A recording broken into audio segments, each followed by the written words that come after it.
واپس مذہب تشیع میں آنا چاہتا ہے تو وہ فرش عزا پر آئے، اس لیے کہ یہی وہ جگہ ہے کہ جہاں پر کالا بھی بیٹھتا ہے، جہاں پر گورا بھی بیٹھتا ہے، جہاں پر چھوٹا بھی بیٹھتا ہے، جہاں پر بڑا بھی بیٹھتا ہے، یہیں پر امیر بھی بیٹھتا ہے، یہیں پر غریب بھی بیٹھتا ہے۔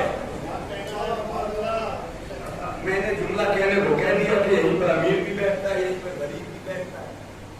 آپ مجھے بتائیں وہ حضرات کے جو نئے نئے امیر ہوتے ہیں، جن کے دلوں پر یہ تصور ہوتا ہے، جن کے ذہنوں میں کہ مجھ سے بڑا کوئی پیسے والا ہے ہی نہیں، کیا کہنے ہیں، عجیب مسئلہ ہے بھیا، تھوڑے سے پیسے کیا کما لیے، یہ تصور پیدا ہونے لگا کہ ان کی حیثیت کیا ہے کہ یہ ہمارے ساتھ بیٹھ جائیں۔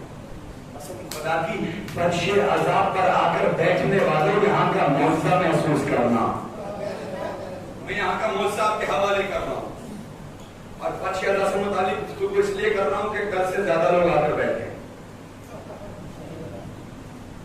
تھوڑی سی دولت کیا کما لی، عالیشان مکان کیا بنا لیے کہ ہمارے ذہنوں میں تصور آ گیا کہ مجھ سے زیادہ بہترین گھر بنانے والا کوئی ہے ہی نہیں، میں ہی سب سے بڑا۔ ڈیفینیشن آف ایگو کیا ہے؟ میں ہی سب سے بڑا، مجھ سے بڑا کوئی نہیں۔ بڑا خاندان کیا مل گیا کہ یہ سوچنے لگے کہ معاشرے میں، محلے میں، علاقوں میں مجھ سے بڑا کوئی خاندان رکھنے والا ہے ہی نہیں۔ یہ انصاف سے بتائیے گا، کیا دولت کے مل جانے کے بعد تکبر کرنا صحیح ہے؟ اگر دولت کے مل جانے کے بعد تکبر کرنا صحیح ہوتا تو کاش اتنا سوچ لیا ہوتا کہ یہ ساری کی ساری دولتیں یہی رہ جائیں گی، جانا ہوگا تو ایک مٹی کے گھر میں، نہ دولت ساتھ جائے گی۔ میرے دوست مرحوم ہو گئے، خدا انہیں بڑی رحمت کرے، جناب شیزی صاحب، لکھنؤ سے تعلق ہے، بڑا خوبصورت جملہ ہے میرے بھائی ان کا، چونکہ ان سے دوستی تھی، کلوز تھے، تو وہ مجھ سے اکثر کہا کرتے تھے کہ مولانا کچھ کھانے پینے کا منگائیے، تو میں بھی کہہ دیتا تھا مذاق میں، کرے بھائی میرے پاس پیسے ویسے نہیں ہیں۔ یاد رکھیں وہ لوگ کہ جو دولت کما لینے کے بعد نئے نئے امیر ہوتے ہیں اور غرور کرنے لگتے ہیں، انہوں نے کہا مولانا یہ پیسے لے کر کہاں جاؤ گے؟ کیا آپ کو نہیں معلوم کہ قبر میں نہ الماری ہوتی ہے نہ کفن میں جیب؟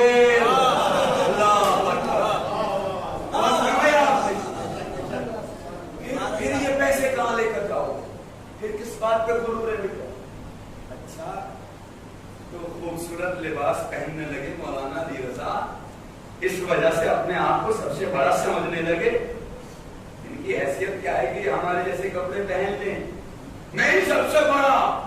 اچھا خوبصورت لباس پہن لینے کے بعد اگر غرور کرنا صحیح ہوتا تو کاش اتنا سوچ لیا ہوتا کہ تمہارے قیمتی لباس اسی دنیا میں رہ جائیں گے، تمہیں جانا ہوگا تو ایک سفید سے کپڑے میں، پھر کس بات پہ غرور ہے؟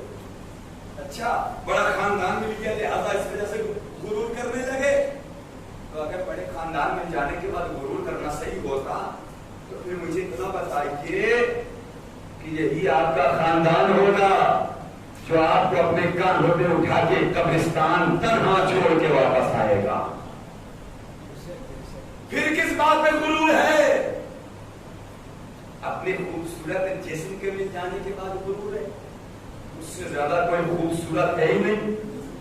تو اگر آپ کی خوبصورتی پر غرور کرنا صحیح ہوتا، اللہ نے تھوڑی سی خوبصورتی کیا دے دی کہ علی رضا اپنے آپ کو اتنا زیادہ خوبصورت تصور کرنے لگا کہ مجھ سے زیادہ کوئی خوبصورت ہے ہی نہیں معاشرے میں۔ یاد رکھنا علی رضا اگر خوبصورتی مل جانے کے بعد غرور ہے تو یاد رکھنا یہی تمہارا جسم ہوگا اور قبر کے کیڑے ہوں گے۔ مجھے نہیں معلوم اگر آپ یہاں تک سن چکے تو میں ایک جملہ آپ کے حوالے کروں اور بڑا قیمتی جملہ ہے، یاد رکھیں دولت مل جانے کے بعد، عالیشان مکان مل جانے کے بعد، بڑا خاندان مل جانے کے بعد غرور میں چور ہونے والوں کہ اگر اللہ کو پسند نہیں ہے، وہ کہتا ہے لا تمشی فی الارض مرحا، تم زمین پہ اکڑ کے مت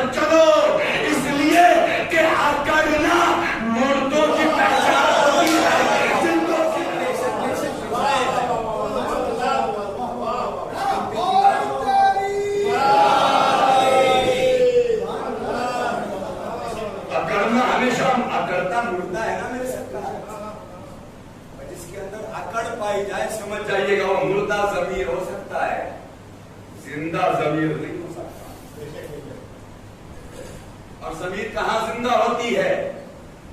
یہ فرش اعلیٰ. یہاں تک میں نے آپ کے سامنے تکبر کی بات کی بس اس لیے بات کی کہ مجھے اب جو جملہ پڑھا وہ پڑھنا تھا.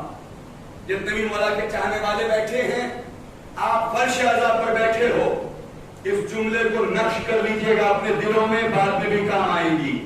کہ فرش اعلیٰ پر جب بھی کوئی عزادار آتا ہے فرش اعلیٰ بڑھ کے آواز دیتی ہے. یہاں پر آنے والوں اپنے تکبر کو بالائے طاق رکھ کے آنا. یہاں پر جب بھی آنا تکبر کے ساتھ مت آنا.